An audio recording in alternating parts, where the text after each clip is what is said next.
Psychological horrors are not only meant to mess with the characters' minds, but also make us think about what they are experiencing. Japanese horror Exit 8 barely gets there in that regard.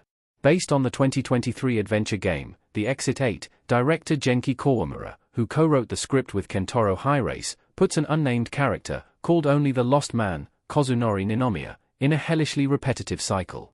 While the lessons learned, about the embrace of change and the courage to stand up and speak without fear, are good, I'm afraid this horror film loses itself in the throes of its chaos due to a thin and plodding plot.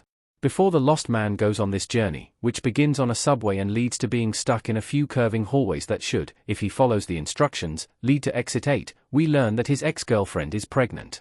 This drives his path forward, haunting him as he attempts to escape to freedom. Exit 8's horror is good, but its story doesn't have much depth. The film's horror elements are effective, even occasionally unsettling. But there's little attachment to the main character despite the harrowing experience he's going through. Every cycle through the various exits tends to change, but not by all that much. The walking man, Yamato Kochi, sweeps past our protagonist. Sometimes he just keeps it moving, and other times he's right behind the Lost Man, smiling eerily. Meanwhile, the Lost Man hears the cries of a baby or gets a call from his ex, Nana Komatsu, but they're not as effective as they could be emotionally. Horror-wise, the film is a slow burn. There's enough tension that it feels like we're always waiting for something to happen. Sometimes it and sometimes it doesn't.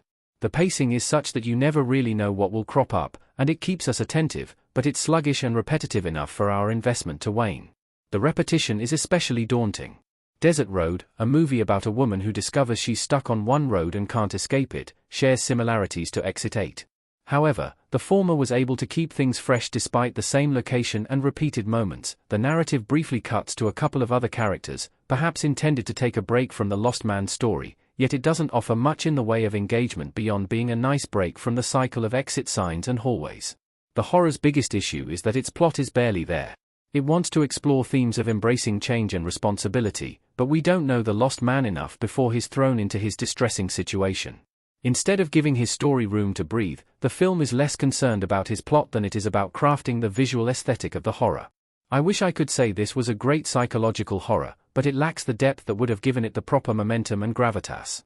Without it, we're just watching the Lost Man endlessly and frustratingly wander through hallways. It grows tedious because it feels like we're holding our breath waiting for something more significant to happen for the lead's character development, and yet it remains largely stagnant. Exit 8 has so much squandered potential. It might have made for a better short film than a full feature, but as a psychological horror, the film falls flat.